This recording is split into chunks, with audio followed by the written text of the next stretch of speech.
suspected killer, we should say, in the Colorado Springs shooting in the Q bar is going to appear in court today. It is sort of stunning the amount of information we don't have on this person. Like, generally what we see in these moments are like, we will hear like, from his neighbor or his coworker or somebody else. And it's been there has been a lot of lack of information at this point. We know he's been charged with a hate crime, or I should say they have been charged with a hate crime. Their lawyer claims that they are non-binary and that they go by they, them. I think there's some reason to be at least skeptical, but going to, if that's what they claim that is their pronouns, then that's the way that we'll address them. Well, it should be noted that it's certainly possible that the shooter is non-binary, but that this tactic of trying to troll people in the media would be something quite consistent with right-wing hateful people online. So we don't know the full scope of it or the answers, but it would be consistent with that. Well, and the same reason why, we've been at least somewhat careful in terms of jumping to any conclusions throughout this time. It's the same reason why we should be so now. That the defense lawyers say something does not necessarily make it true. What we really need to see is some type of evidence, at least for those around them, that they identified this way. Nevertheless, regardless, we've never known the motivation of this shooter, and it may be relevant in terms of the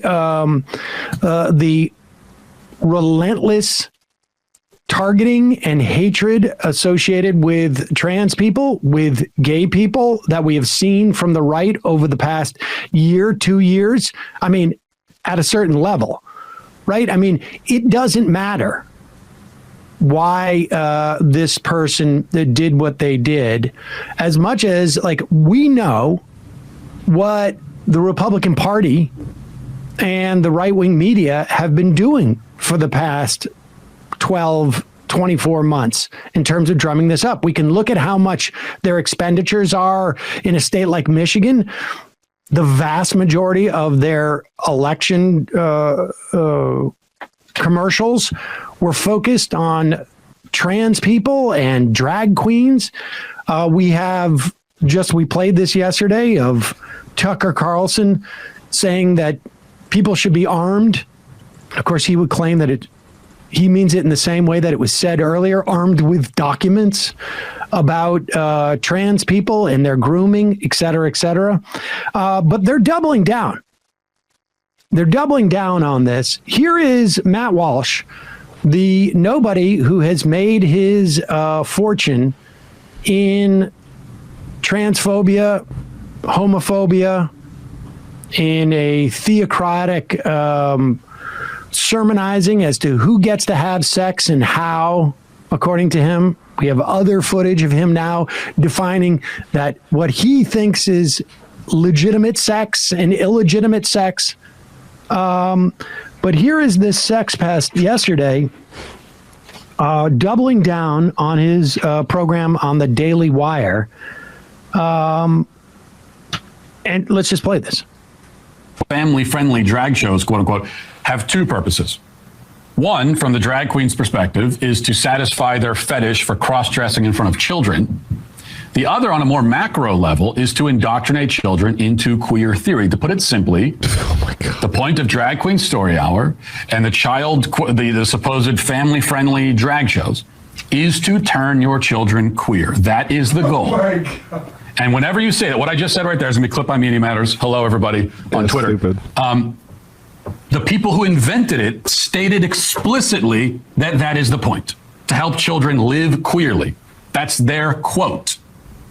And the thing about the left is that Pause it. what they Let's believe like, I don't know what live queerly means. If it means accepting the fact that there are gay people, there's absolutely nothing wrong with that. Right. Yeah, well, Except that's for the what, fact that the high priest, Matt Walsh, says there's something wrong with it.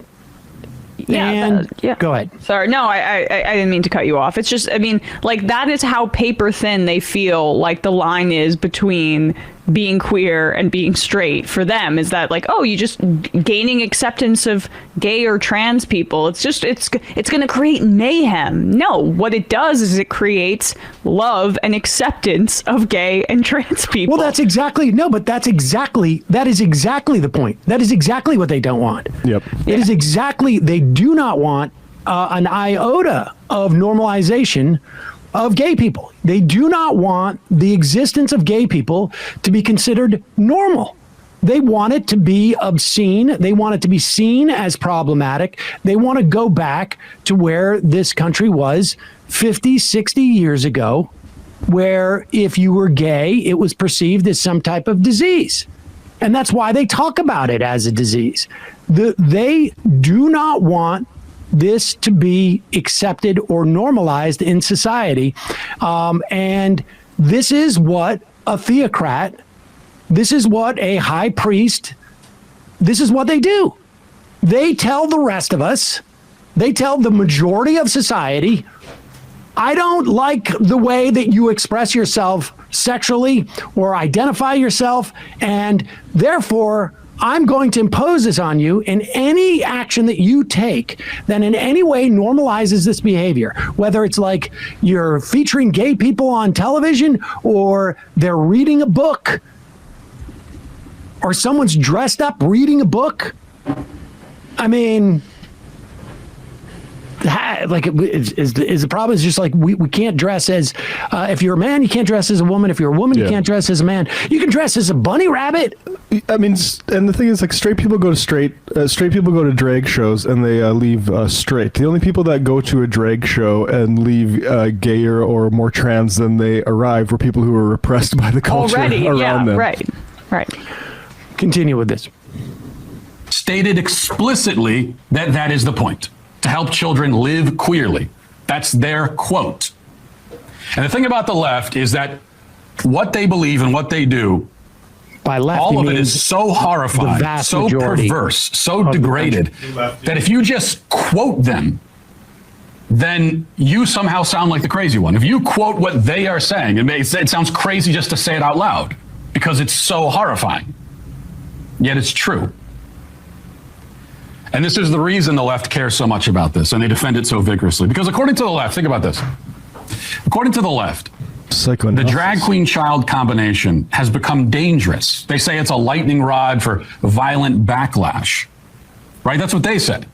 And it's greatly exaggerated, of course. Mostly it's invented out of whole cloth, actually. But even by their version of events, if it's causing this much chaos and violence, why do you insist on continuing to do it?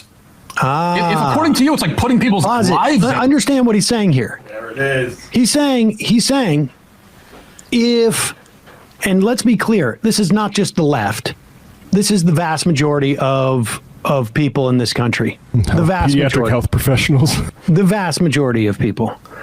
And let's be clear, people aren't defending trans people or drag queens or gay people because there's going to be a backlash. It is because we're defending them in the same way that we would defend anybody, because they have a right to exist. And Matt Walsh does not get a right to tell other people how they should express themselves sexually or identify themselves. He doesn't have that right. That's what we're pushing back against. It just so happens that their increased rhetoric is definitely putting people's lives in danger. And we should also say that, you continue for just 1 second. Go back just a little bit. I just want to get this last part. For violent backlash. Right? That's what they said. And it's greatly exaggerated, of course. Mostly it's invented out of whole cloth, actually. But But even by their version of events, if it's causing this much chaos and violence, why do you insist on continuing to do it? If according to you, it's like putting people's lives at risk, if the effort to have men cross-dress in front of children is putting people's lives at risk, why are you still doing it? Is it that important to you? This is, let's be clear, and you can see more examples of this. You can see it on Tucker Carlson. You can see it a bunch of places. You can see it with Tim Pool, all of them. This is a threat.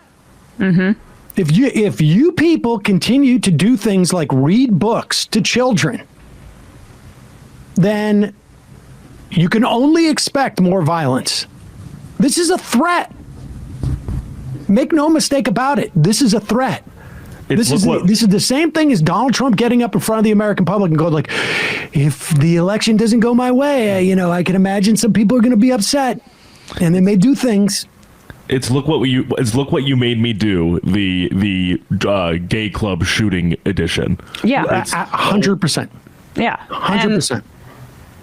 Continue on with it. Yeah. It's like putting people's lives at risk.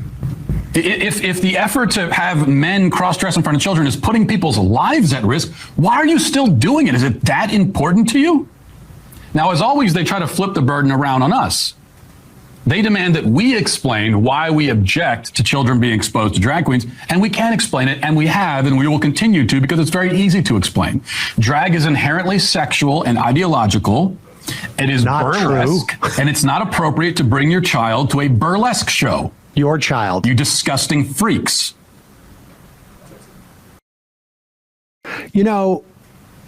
People could make an argument that it is not appropriate to bring your child into a Catholic church, which has systematically protected child predators for decades upon decades upon decades.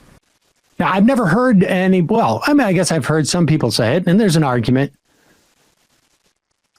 Matt Walsh would light himself on fire if people started to say that. But let's look at this statistically. Let's look at how many people have been molested at a drag queen book reading versus inside a Catholic church with a priest. Let's look at it over the past 60 years. Let's look at it over the past 10. Let's look at the systematic protection of those people. Like systematic, over and over and over again. But you don't hear massive cries for people saying that if you bring your kids into a Catholic church, you're some type of freak. I mean, it does raise some questions about Matt Walsh. It really does. But we'll leave others to raise them. Hey, this video is sponsored by Established Titles. What is Established Titles? It is a fun novelty gift that also helps you preserve some natural woodlands. It's a project based on historic Scottish custom where landowners are referred to as lairds or lords and ladies in English. Title packs give you at least 1 square foot of dedicated land with a unique plot number. So what happens is they plant a tree with every order. They work with global charities, One Tree Planted and Trees for the Future, to support global reforestation efforts. And you get one of these certificates. I'm a lord. I'm also a lady, too. I can be both. There's no reason I can't be. The first 200 people purchasing a title pack using my link will effectively be next to our plot. If you want to become a lord and lady, we can create our own Majority Report kingdom. So check it out. You can also, on official documents where they use a prefix, you can call yourself lord or lady. It makes an amazing last-minute gift. Established Titles is actually running a massive Black Friday sale right now. Plus, if you use the code MAJORITY, you get an additional 10% off. Go to establishedtitles.com/majority to get your gifts now and help support the channel.